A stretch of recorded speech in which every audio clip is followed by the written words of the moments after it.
Team DDN here. We have a deck profile for Geargia from Bobby. What's up, guys? Haven't really updated a deck profile in a while. One of my teammates was running this deck a while ago, but he decided to start playing Infernity, so I kind of I took this deck over and kind of made it my way. I definitely like how it's been playing lately and how it's been testing, so yeah, without further ado, let's get into the deck. 3 copies of your armor, your searcher, the most important card in the deck. You flip them over, you search out your accelerators usually, and then you plus for days. And then you can flip them back face down, which is really good. As I said, 3 accelerator, you control a Geargia monster, you special summon him defense position. It's pretty self-explanatory. 3 more copies of armor, basically. He's good because if you just summon him, he gets the 200 boost for every Geargia in field, so including himself. So he gets him at 17, and you can run over stuff, and then main phase 2 sack him for armor, and then set the armor, and then pass turn. Your 3 MK2s and your 1 Geargiano, your targets for Geargia gear. Geargiano's good. MK2's good, but late game he's good. Early game it kind of sucks, but he's really good. I wish Geargiano was better, but I mean it is what it is. I'll take what I can get. That's the Geargia monsters. We run 2 Max C. It's a special summon heavy format, so Max C is really good in this format. I main deck 1 DD Crow because DD Crow is a really good hand trap in this format and it kills a lot of grave problems, so I figured why not main 1. I play 2 Fire Hand. 2 Fire Hand and 2 Ice Hand. The hands are really, really good in this deck because if you set them, everybody's going to think it's an armor and they're going to go to try to pop the armor. When in actuality it's a hand, and then you pop their stuff and then you start going off on them. It's pretty good late game, I'd say, to go after your opponent with. Pushing forward a little bit more. And then that was the monsters. I play 20 monsters. It's a pretty heavy monster lineup, but I like it. I play 1 Book of Moon and 2 Soul Charge for our spells. Soul Charge is amazing in this format, so why not run it at 2 in this situation? I only run 3 spells, and the rest of it is 18 traps. I run a 41 card deck, so I usually am against the whole 41 thing, but I think in this case it's okay. I play 3 copies of Blackhorn of Heaven. I think Blackhorn is single-handedly like the big MVP of the trap lineup. You just get rid of all your exceed problems and your synchro problems, so I think this is an amazing card. Play triple Geargia gear. Obviously the end phase, if you hear end phase against a Geargia player, it's not going to be good because this card's just going to go and destroy your opponent. It's really good to open with this card. I play 2 copies of Breakthrough Skill. Breakthrough Skill is one of the most important traps of the format, I think. I think this card's gotten the play it deserves. It's amazing. It just shuts people down. And it hurts Bujin players, which is really good because you got to hurt that Yamato effect. 2D Prison because I think getting rid of problems is better than destroying. That's why Mirror Force sucks. 1 Bottomless and 1 Trap Tricks Trap Hole.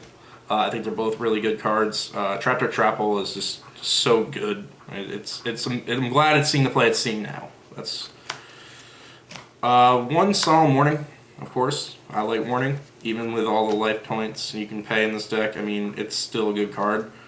I play 3 copies of Wiretap because I think it's more valuable than MST. I'd rather have them activate the card and then just have it sent back to their deck. And then I play, for the last 2 cards of the deck, 2 7 Tools of the Bandit because 7 Tools is really good. It's another Wiretap. It just destroys problems. That's the main deck. On to the extra deck. Play 1 Alucard I play 1 Soul of Silver Mountain. Soul of Silver Mountain is amazing in this deck. It's just so good. Locking out back row, destroy monster, bring back armor, flip armor, go. And then 1 Tem Tempo as my last 3 because I think Tem Tempo is really, really good. Especially against the 1-on-1 threats. They make 1-on-1, you just detach, steal their material, and then he can't take you. And you're bigger than him, so it's really good. On to the 4s. Triple Gigant. Gigant's very important. He is, your boss monster. He just recruits all your guys from the grave or the deck to the hand, especially the grave, because nobody really remembers that effect, that you detach and you can just add back an accelerator if you still have stuff in grave, so it's really, really good. One Diamond Direwolf. I had it at 2 for a while, but I kind of just bumped it back down to 1 because I don't feel as though it's necessary at 2, but it's really good to get his popping effect off. There's a card in this extra deck that I think is like a better substitute in the place of the second Direwolf. One Cowboy for game, one Heartland Draco for game. This card is really, really good. It's highly underrated. I think it's amazing. You can just destroy your opponent with that card. And there's another card that makes him an even bigger threat, which I'll get to. One Black Shipcorn, amazing in the meta. Currently, it's so, so good. One Digesto Emerald. If you can get back the Geargianos back in the deck and then flip a Geargia gear, it's usually game at that point. One 101, because 101. I thought about playing 2, but eh. One Exathon, one Dweller. It's really good with Ice Hand. You make him gigantic with Ice Hand, which is nice. And this is the card that I've been really liking a lot lately, and it's Rhapsody and Berserk. This card is a walking DD Crow. You can use up to twice per turn, and then you can equip him to a Xyz monster. So you can make your Black Ship a 3300 beater and use his effect to get rid of major problem monsters and send them to the grave, which is really good.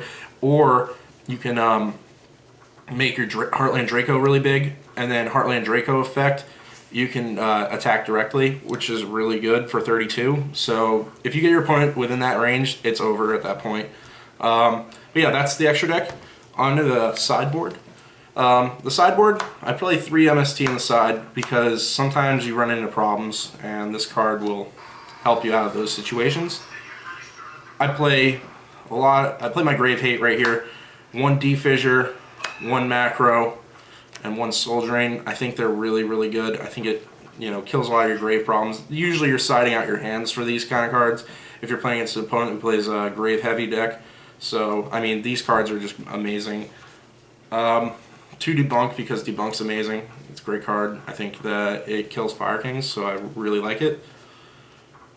I play 2 Needle Sealing because you're usually setting monsters in this deck, and Needle Sealing just kind of kills the overextending opponent. Not a lot of people see Needle Sealing coming. Double Veiler. Veiler's pretty good, especially against Infernities. You sub that in and just kind of kill their effects before they can get them. I side in the other DD Crow. And then I like these 2 Mirmellos on the side. You just use her effect and recruit your Trap Trick, Trap Hole, or your Bottomless, and usually first turn it's amazing. So, but yeah, guys, that's deck profile. Team DDN signing out.